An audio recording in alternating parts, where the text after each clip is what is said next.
جی سلامت رہے آپ. بہت شکریہ کہ آپ نے مجھے لفظ کہنے کی زحمت نہ دی. جب تک تولا کے ساتھ تو اللہ جو ہے اور اللہ تولا ہے, تو اللہ کا کلمہ میں بھی دو عبادتیں شامل ہیں, ایک تولا اور ایک برات, دو چیزیں ہیں. تو اسے بھی معلوم ہے دیبل خدائی کو کہ جہاں تولا ہے وہاں برات بھی ضروری ہے, جہاں ولایت واجب ہے وہاں برات بھی واجب ہے. تو ایک بار کہا کہ توس میں دو قبریں ہیں, توس میں, خراسان میں, مشہد میں دو قبریں ہیں.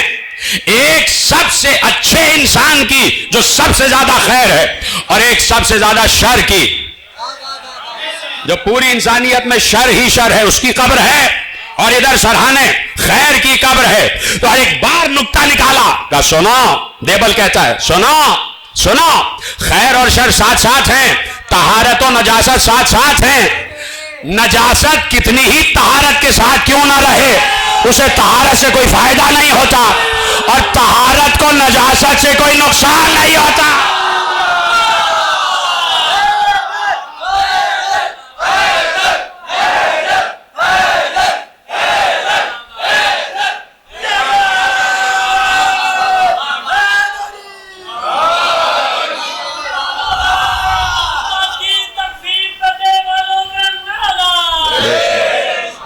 توجہ فرمائی آپ نے.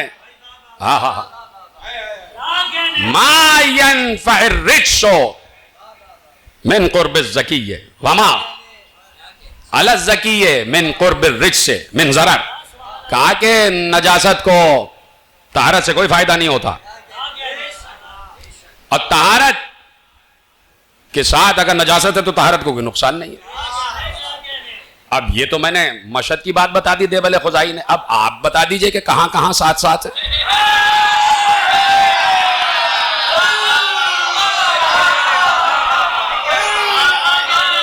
مجھے تو نہیں معلوم, آپ میرے علم میں اضافہ کر دیجئے گا بعد میں. توجہ فرما رہے ہیں آپ. تو ایک شاعر نے نکتہ نکال لیا اور امام کی خدمت میں بیان ہو رہا ہے, اور امام اسی لیے کہتے ہیں خیر الناس بعدنا من ذاکر بامرنا, ہمارے بعد سب سے بہترین انسان وہ ہے جو ہمارے امر کا ذکر کرے, جو ہمارے امر کا ذکر کرے, جو ہمارا تذکرہ کرے, جو ہماری فضیلت بیان کرے.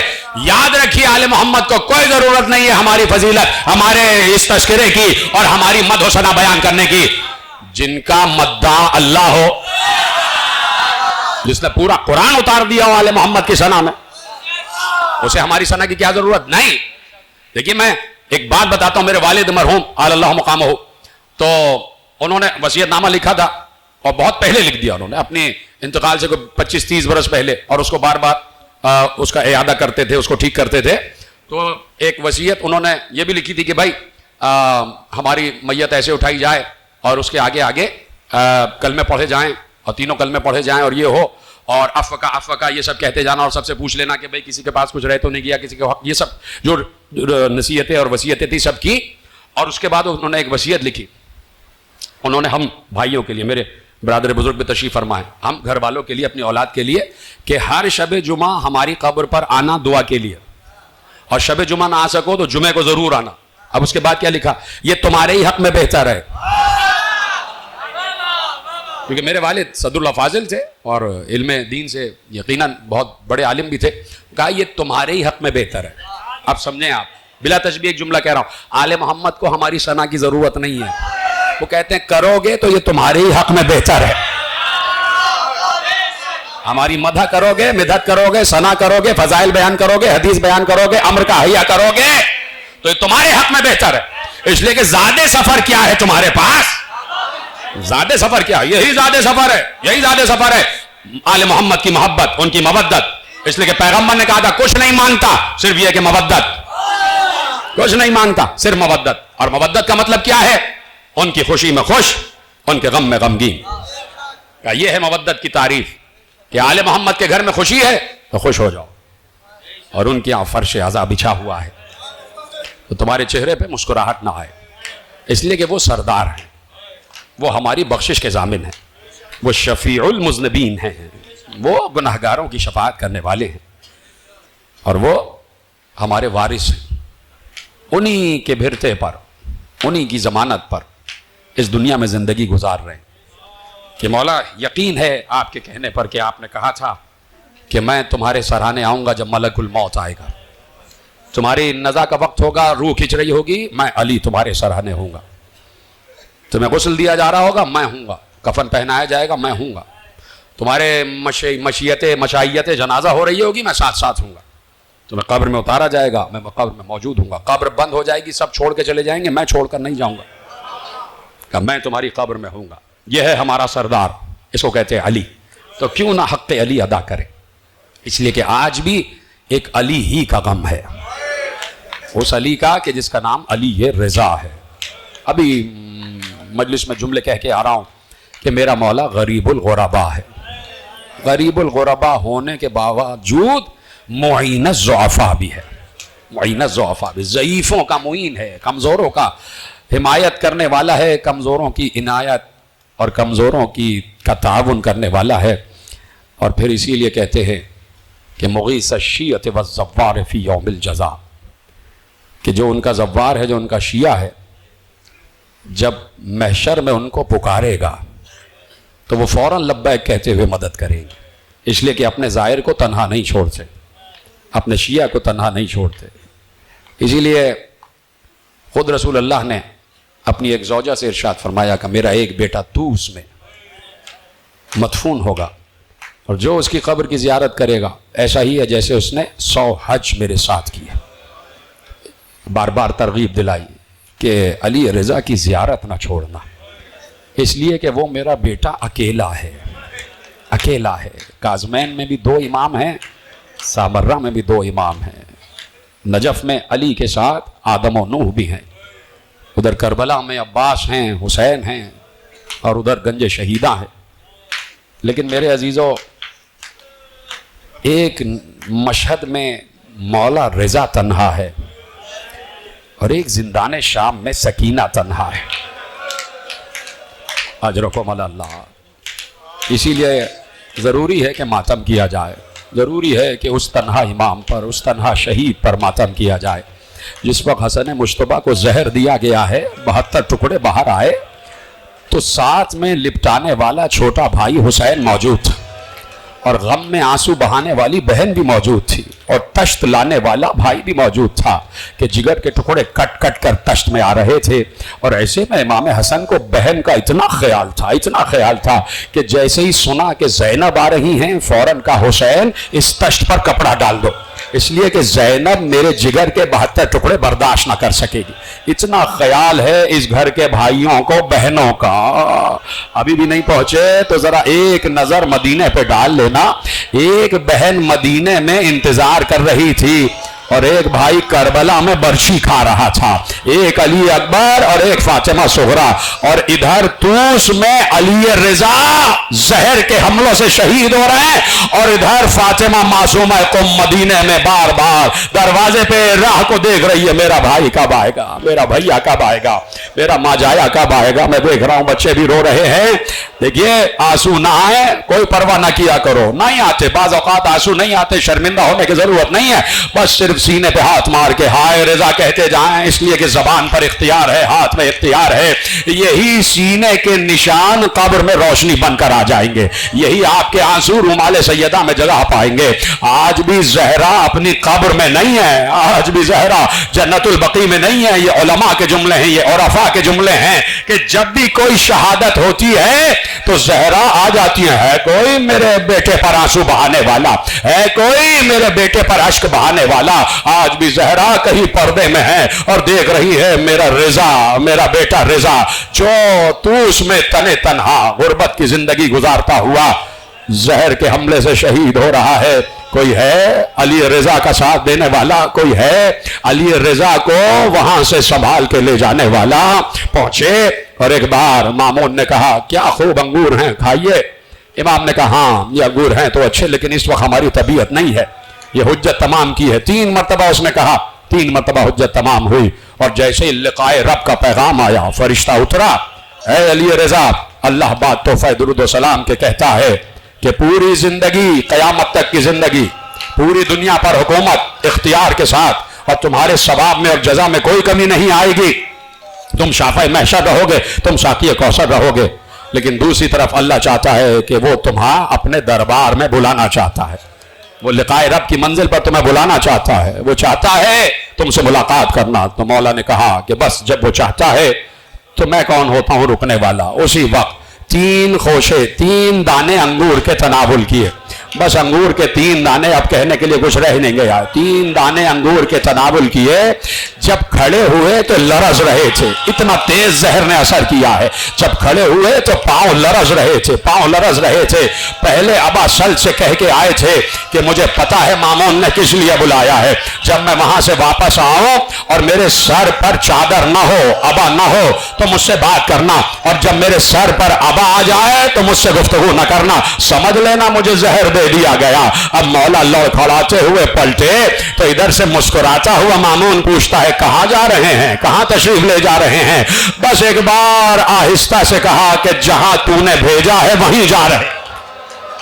اجرکم اللہ۔ میں نے کہا آپ کی آواز بلند ہو جائے، اس سے آپ کے مرتبے میں کوئی کمی نہیں آئے گی، آپ کی عزت میں کوئی کمی نہیں آئے گی، آپ کے منصب میں کوئی کمی نہیں آئے گی، آپ کا منصب بڑھے گا، عزت بڑھے گی۔ اگر عزت والوں کے غم میں تم نے گریہ کیا تو کہا کہ جہاں تو بھیجنا چاہتا ہے وہاں جا رہا ہوں۔ لڑکھڑاتے ہوئے قدموں سے باہر آئے۔ ابا سل کہتا ہے میں نے دیکھا مولا کے سر پر، مولا نے اپنے سر پر ابا رکھی ہوئی تھی، امامے کے اوپر ابا۔ سمجھ گئے کہ مولا کو زہر دے دیا گیا ہے، کچھ گفتگو نہ کی۔ مولا نے سہارا لیا، ابا سل کے کاندھے کا سہارا لیا، اپنے حجرے میں آ گئے، کہا مجھے بستر پہ لٹا دو، بستر پہ لٹا دیا گیا۔ میں کہتا ہوں قسم کھا کے بتانا، قسم کھا کے بتانا، کہیں پردیس جاتے ہو اکیلے اور اگر وہاں کہیں بیمار ہو جاؤ تو سب سے پہلے گھر والوں کی یاد آتی ہے کہ ہاں کوئی تو ہوتا جو میری تیمارداری کرتا، میں بخار میں ہوں کوئی تو میرے سر پر پٹی رکھتا۔ ادھر تو علی رضا کو زہر دے دیا گیا ہے، نہ معلوم کس کس کو یاد کیا ہوگا۔ کبھی کہہ رہے ہوں گے ہائے بابا، کبھی کہہ رہے ہوں گے ہائے مادر، کبھی پکار کے کہتے ہوں گے ہائے فاطمہ، کبھی بہنوں کو یاد کر رہے ہیں، کبھی بھائیوں کو یاد کر رہے ہیں، اور کبھی اپنے بیٹے کو یاد کر رہے ہیں، ہائے محمد تقی، کوئی تو ہو جو میرا اس وقت داد رس ہو، کوئی تو ہو مرہم رکھنے والا، کوئی تو ہو دوا پلانے والا، لیکن میرا مولا تنہا ہے، اکیلا ہے، اکیلا ہے۔